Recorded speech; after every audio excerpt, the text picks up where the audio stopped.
Where's your mind while you're at work? Do you ever feel like you're just getting by or barely managing to hold on and hold it together?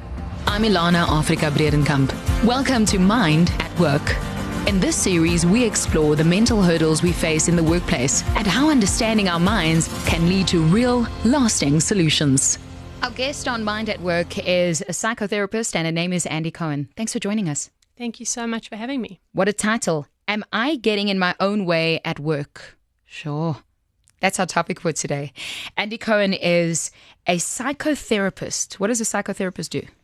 So a psychotherapist essentially helps you with your feelings. My kids would say, like, I'm a feelings doctor. Got it. So I'm interested in your mind and the kind of 360-degree version of you, inside and outside. And very importantly, I'm interested in the unconscious things that motivate us. I realized that from your keynote, like when you are saying, am I getting in the way of my work, or am I getting in the way at work? You know, somehow it does remind me almost of going back to childhood. Surely these feelings of neglect or even rejection, something that I spoke to my kids about this morning, surely it comes from somewhere. How does our childhood experiences, how do they influence where we are as a professional working adult? So I think the illusion is that you arrive in the workplace as a fully formed adult. You know, you've studied and that's all you need to equip yourself to be out there in the world and to do your job well. But you didn't arrive as a robot. You didn't just download how to do the job. Maybe the skills you learned how to do the job, but the things that you sort of tune into in the workplace that help you understand people, help you understand how to get your needs met, how to work with a system, just that human relatedness, all of that is coming from, the depths of yourself from, 10, 20, 30, 40, 50 years ago. So we can't escape our past selves. They live in the present with us and very much influence how we bring ourselves to work on any given day. Even the kind of work that you might be interested in, it's got nothing to, it could be the job and it's interesting and good money, blah, blah, but it's informed by decisions you made when you were a baby, sorry to say. So even the job that I'm in today and my behavior at work could be something that was regulated when I was really, really small. Can one change that? You can change it. You just have to really understand it.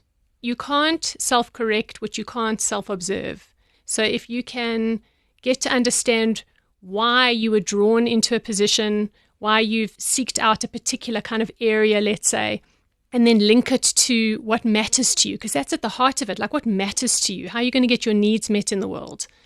Then, I actually think that's the best way, because then your work has meaning. I think that's the best kind of work, where you can link it to something inside yourself. Everyone's going on this whole know yourself, self-work. Wait, when I mention self-work on air, my listeners, it's like my favorite word, resilience. I do not like the word resilience. I think resilience has made me resilient to the word resilience. Yeah, okay. Yeah. When do we get to know ourselves when our lives are so busy? Now I still need to do self-work to understand myself so that I can show up right at work. Show up, stand up, get up, We're always in this war zone of fighting and having to always arrive ready. Yeah. So when do we have the time to know ourselves in order to arrive ready? Yeah, it's like you saying that self-work is more work. You already got a job. Can we just sort of park that? Yeah. But I feel let me say it to you like this. How someone says, I did yoga today and I do yoga once a week. And you go, cool. How come you don't have more? Or someone says, I run once every 2 weeks. And they're like, is that all? Right? We're so okay with doing yoga or exercise 4, 5, 6 times a week. That is so respected. But don't we live in our minds as much as we live in our bodies? Oh, yeah. And I feel like it really needs to be a priority. It's so important to figure out why you do what you do, why you worried about what you worried about, And so I feel it is a luxury, but it also is a necessity to be able to carve out regular time to think. And the beauty of doing that is that then you are freed up to just work. Otherwise, you're going to take your stuff into your job and that can get in the way. What does self-regulate mean? I'll tell you why I'm asking the question. So you're talking about knowing yourself, and I'm thinking about self-regulation. We did a podcast on self-regulation in one of our baby support for parents podcasts, and in there we were talking about children speaking to themselves. You know, like the odd mumble that you do when something's really nice or when something's not nice, when it's not pleasing to you. Yeah. So in terms of regulation in the workplace, because where I'm going with this is soon I want to talk about regulating our emotions, you know, so that I don't shout at my colleague or someone today told me they're very unhappy about something, and I had to be empathetic even though I thought it was the silliest thing possible, you know, but I had to self-regulate to not say this is really silly, because for that person it was really important and I had to listen. So let's backtrack. I want to start with self-regulation. What would self-regulation be for an adult? Okay, so self-regulation would be what you just described. It's that you can kind of notice your feeling and your thought in the moment. You can connect with it, and you can simmer something down. You can like bring the temperature down so that you don't act out, you're not erratic, or you're not emotional, or I don't know, any of the number of things that can make things go wrong in a kind of professional situation, right? But you have to have learned how to do that back in the day. That's like a developmental milestone that everybody would have needed to kind of internalize actually as a baby. Right. So the way that would work is there's a concept in psychoanalysis called containment. And that's that process where, you know, the baby's lying in the cot and the baby is hungry and waiting for mom, and the baby's screaming. Like, you've heard a baby scream, it is raging. It's raging mad, right? And the baby is screaming and raging like that because they don't know where mom is or if the food's going to come, and it's actually a survival issue. You know, it's not just I'm irritated. It's like I might die. You know, it's right. It's urgent. And so what the baby will do is it will scream, mom will hear, eventually come. And then that process of the mom picking up the baby and you know, like patting the baby to sleep or patting the baby to calm her down so that she can wait, and then giving her the bottle, that process, the mom is helping the baby regulate because she can't regulate herself yet, right? So there's that kind of physical contact and that repetitive action that's happening. But what's also happening, and what a lot of people don't know about, is that something unconsciously is happening between the carer and the baby in those moments. It's happening on an unconscious level, where the mom is taking the big angry feelings that have been shoved into her, that anxiety feeling you feel when a baby screams, that, and calming herself down, holding the baby, loving the baby in spite of the big terrifying feeling, saying, it's okay, I'm not scared, we're going to be fine, and then everybody calms down. Right. If that process happens enough times in a good enough way, when a baby is a baby, the child starts to internalize, my feelings are okay, I can bring myself out of this, things aren't life-threatening. That's the message that gets laid down. Big feelings aren't life-threatening. And then you carry that in your life. Like, that becomes something it's lodged inside you as like a blueprint to cope. And it will happen anywhere. It will happen, you know, at your dinner table, but it can easily happen at work. So that when you notice that someone really, really upsets you, or like a colleague shouts at you or raises their voice, or you want to raise your voice because you've got that same old angry feeling, it's not life-threatening. No. So it's all in perspective, and you can just bring the whole temperature down. But, you know, it's an old thing. You had to learn that a long time ago. So if I didn't learn to regulate as a baby, is this a skill that I can adapt later on in life in the workplace? So assume that in the workplace, I think everything is life-threatening. I think if people are talking on the floor, they're talking about me, for instance, or at the water cooler. We actually have a real question of someone saying, everyone got a raise except me. You know, now, unless everyone is discussing it with you, but if it's just my assumption, right, that everyone has gotten this raise and I'm suffocating, I'm thinking, what about me? Yeah. Is that regulation? So that is, I mean, that's paranoia. I mean, that's really worrying. That's having a constant feeling like you're not getting what someone else is getting. So that is something relational. It's something to do with, I mean, if I can imagine, I can create a scenario out of what you've told me. Let's say that person comes from a really big family where there was not enough food to go around when they were younger, or there was always a competition for mom or dad's attention. Then the message that gets laid down is, I don't get what I need. There isn't enough to go around. Right. So, yeah, you can learn how to deal with it, but you first have to know that this feeling about my raise is not because people are greedy. It's because I am scanning my environment all the time to check that, to make sure that I'm going to get enough. And that does not come from this business. This comes, it's here, but it was also, I had the same problem when I didn't feel like I was invited to enough play dates when I was younger. And I had the same problem when I was sitting at a dinner table and it wasn't second helpings. Or I had the same problem when I was at my previous job. Exactly. So that's the other thing. You know, if you're in multiple jobs and you notice you have the same frustration, you never get paid enough, you never get enough opportunities, you never get enough working capital, that might not be the job. That might be something in you. Right. And it's important. It matters. Those repetitions, Freud called it the repetition compulsion, where you constantly find yourself landing up in the same situation over and over again, and it exhausts you and it worries you, and you think the world's out to get you. But actually, it's you coming up against these same scenarios again. It's almost like the record's scratched. So you go around and then you bump back, and then you go around and you bump back. And that is your mind's way of trying to push you in a direction so that you see, we've got a problem here, we need to sort it out. It's a sign, it's a signal that there's something wrong, like the record is replaying in the wrong, we can't play the rest of the song. So that's usually a signal that it's time to start trying to ask questions about what I'm doing and why I'm doing it, and taking some, owning some of it, I think. So in a while, we'll get back to how we can fix that record and how we can make it, let's call it palatable. Stay with the music theme. It's to make the music sound digestible for everyone. Yeah. So self-regulation, and this is quite interesting. So, never did I think we'd actually talk about growing up, because self-regulation is a tool for me. For some of us, we just assume that we can, that it comes naturally. This know yourself notion and self-regulation as a working adult, is it a skill that one can learn? So let's say we see a therapist or someone that can educate us around us. How would we go about to learn? Where would you learn the skill from? You absolutely can learn it, but you have to do it with another person because it's interpersonal.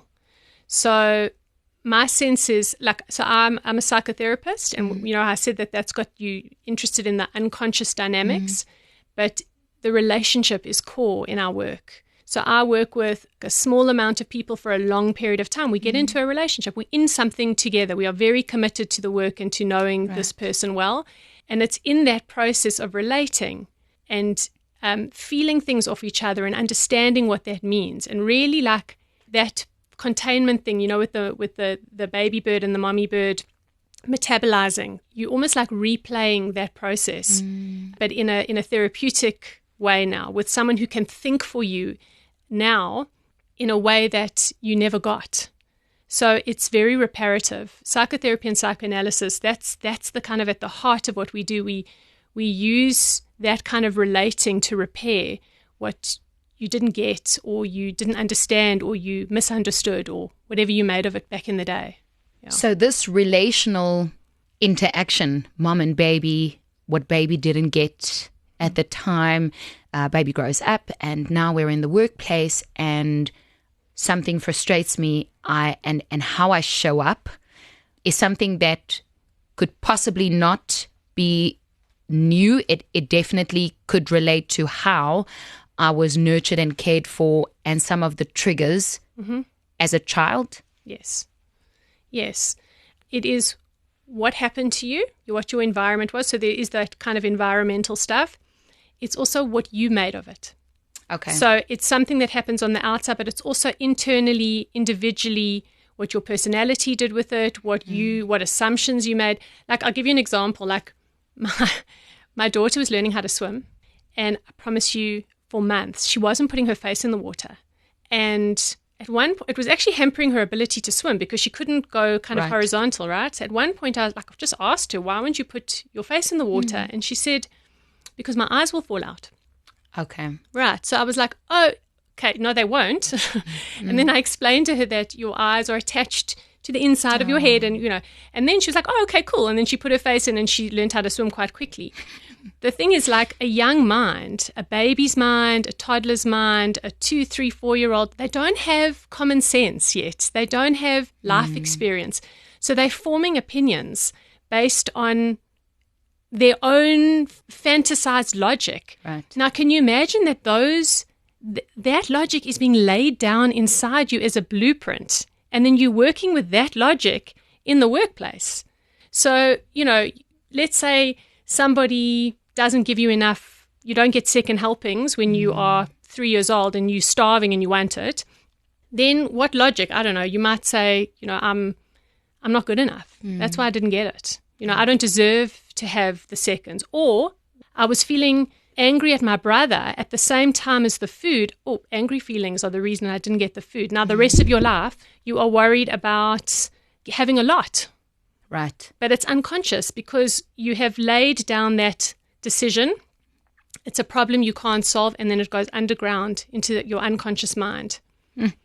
And it governs your decisions, it governs your dynamics at work, and it really can hold you back, and it doesn't need to, because it actually matters. And if you can understand it, there is so much opportunity, and then you get freed up. It frees you up. If you know it, if you know what it is, and you can sort of, it's not about breaking ties with the past, but it's about understanding the link so intently that it can just live there. And you can, and you don't have to judge or discriminate against it. You don't have to blame yourself or your mother. No. Well, we can try to do that, but it's it's not helpful. Yeah, it gets stale quickly. But I think the thing is, it's like you got to respect it, and you respect that, and that you understand something about yourself, and then it's like when that feeling rises up again, which it will, you can go, hello, old friend. Yeah, we know each other, but we're not doing that today because actually I've got work to do, and you get on with it.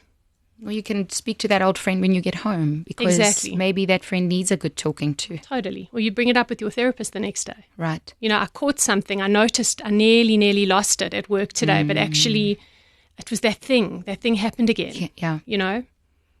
We had a question around common red flags. So my question to you is what is considered a red flag? I mean, it's such a vague, what is a red flag at work? Like, are we talking emotional imbalances? Are we talking... So if you think your colleagues, flashing red, Yeah. What are we talking about?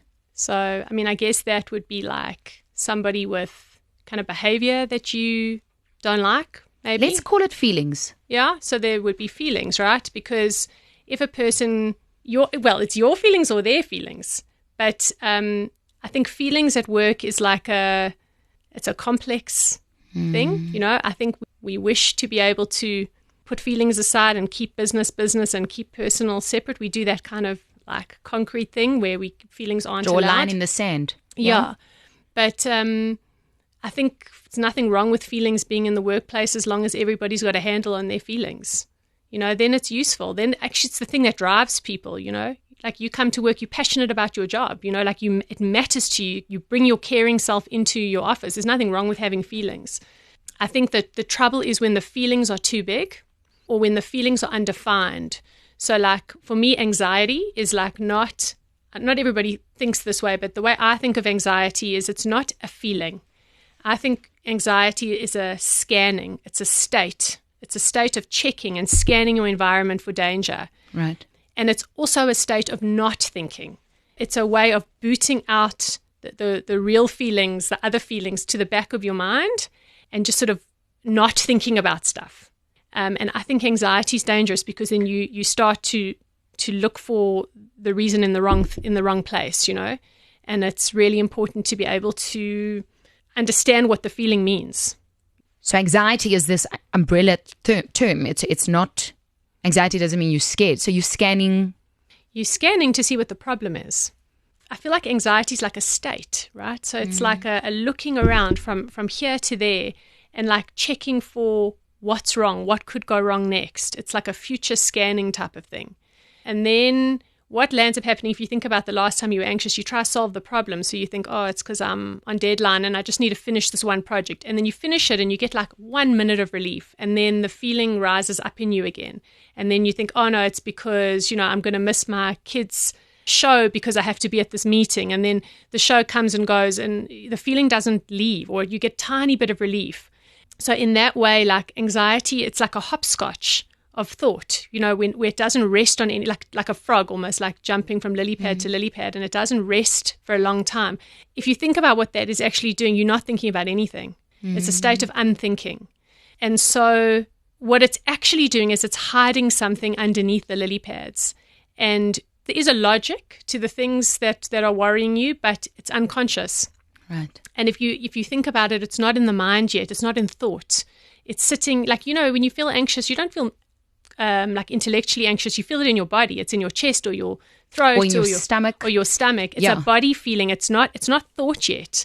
So the way you explain it about that it's unthinkable almost. It is unthinkable. It's you can't speak it yet. It is. It's not verbal. So it's sitting in your body and it's looking to come out. It's pushing.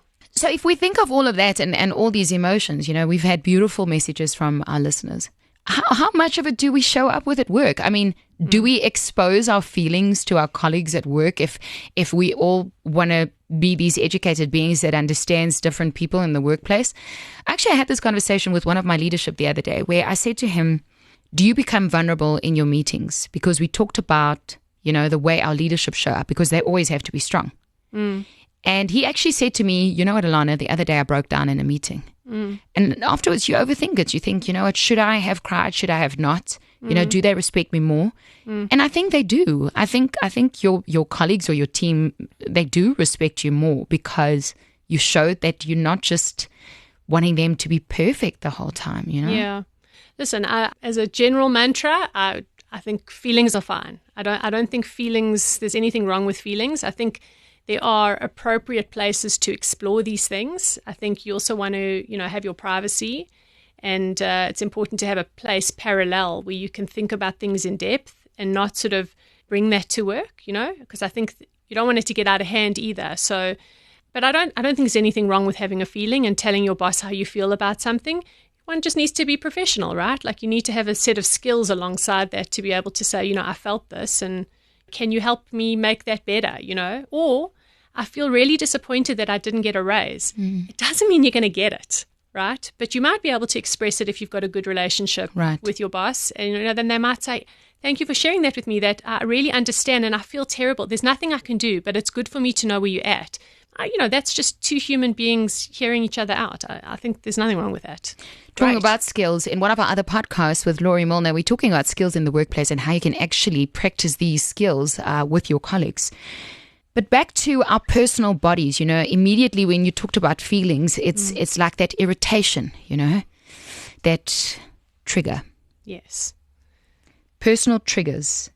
How do I understand my own? Do we call them triggers? Could I be a trigger for someone at work? Could well be. I mean, it's not necessarily your problem if you're someone else's trigger, unless you have to work with them closely. Then you might need to get in a room together, might need to have someone facilitate and help an figure intervention. Out. I love that. Because I think the truth is, like, at work, you don't function as an island, right? You're working with someone else or with a team. That's relational. And that is always going to echo something from your very early relationships and your early family, like your sibling dynamics, for example. So any stuff that you might have had, like from your family or between you and your parents, like anywhere where there's, like, let's say, a power struggle or power dynamics where one person is strong and one person is weak, is going to evoke all your early childhood stuff around how you related to your parents and being helpless or vulnerable. And the way we work all of that stuff out is in our families. That's our first experience of being on a team, right? So that stuff is going to come up. Now, I'm not suggesting you go and psychoanalyze your coworker, right? Like there are other places and forums for that, right? But it's good to be able to observe it in yourself. It's so interesting. Like, he gets my back up every time, but he reminds me of my older brother. That's useful. I don't know if you need to go tell the guy that. I don't think he's going to want to hear, like, I don't, you might, it's just not, it's not, I don't, advise that. But if you can take that somewhere else to interrogate it a little bit, it means something and it matters, and you can get to the bottom of something. You can actually understand yourself better and actually have a more pleasant day at work because you'll walk past him in the hallway and he won't bother you so much, Good advice. Take it elsewhere. And by that, Andy didn't mean like to the bar or... No, I didn't. There's wonderful advice, and we'll get to that just now. I think on that point, sorry if I could say, take it to the bar or, take it to on the run or take it, go meditate. Those things are all useful, but those are monologues. The thing that helps with this kind of problem is a dialogue. You need to be talking with someone and talking it out, because otherwise the beliefs that you formed around this thing are, my eyes will, one-sided. and they're one-sided, and my eyes will fall out of the water. Perspectives. It was so you need to reality check with someone who can think with you, right? So that's the other thing, like the dialogue really matters. So let's stay with the dialogue. I mean, we understand now the personal triggers, or let's call them patterns. Could we call them that? Listen, patterns are, for me, at the heart of everything. Freud called it repetition compulsion. It's the record scratch, where you notice that throughout your life there are these similar things that are happening over and over and over again. You might notice it more like in a concrete external way, like I don't get the raise, I never get enough, but it's also there's a feeling behind that. It's like I just feel unsatisfied all the time. Like I never feel full. Maybe you even have like eating stuff. When you're eating, or you have trouble with your weight. It sits there, and then it sits also with your partner. You don't get enough time with him, so it will sit. It will be almost shattered throughout your life, and then this work is about trying to pick up and understand what those patterns are, and this repeating, to get to know the repetition, to get curious about the repetition, because it's holding the kind of kernels of what your deepest needs are, actually, and something that really needs to be understood, and those pieces need to be pulled back into one picture again. So Andy, all of this has got to do with being held back.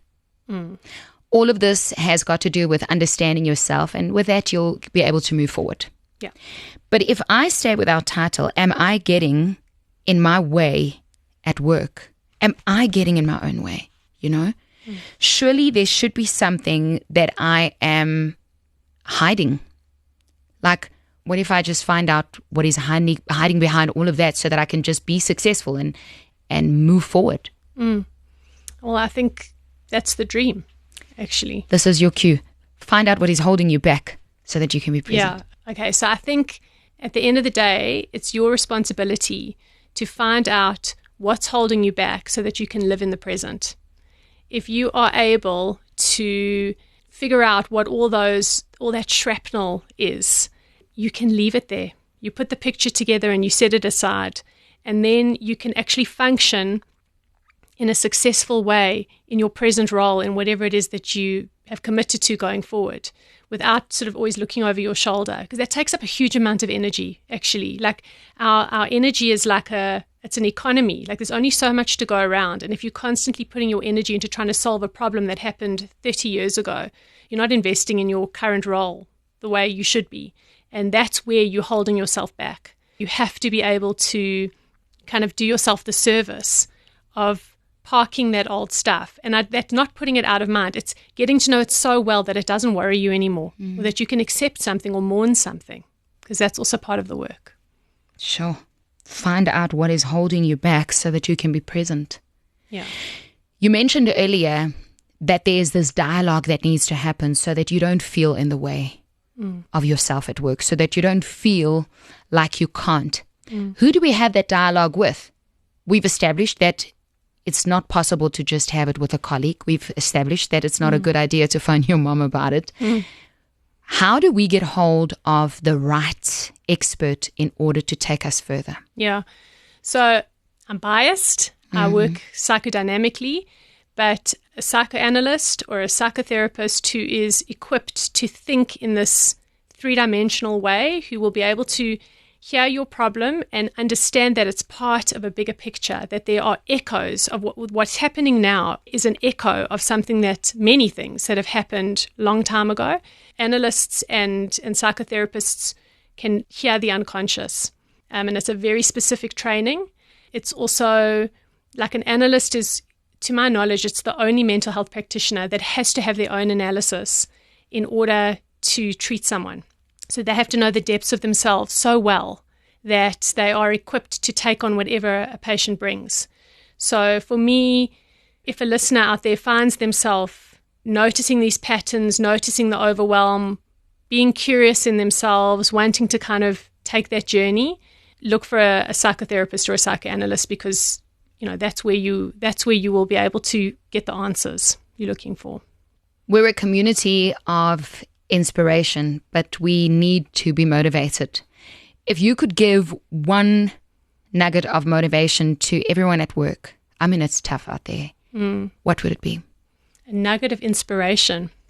Come on, Andy Cohen. I can do it. Yeah. I think to be curious. Yeah. I think to be curious about yourself. Like, why are you in the job that you're doing? It could just be money. Even sometimes, being able to bring home a salary at the end of the day can be as satisfying as you need it to be. But to be able to be curious about why you're drawn to the industry you're in, the people that you're working with, why are you there? Why does your work matter? Because I think at the end of the day, the best thing you can have is meaningful work. Really, like I feel like that is such a gift for any person to wake up and to love what they do and to feel passionate and not held back when they get there. For me, that's but to be curious about that and curious about yourself and what gets you up in the morning, gets your back up, all the good and the bad, Andy, thanks for your time. Oh, thanks for having me.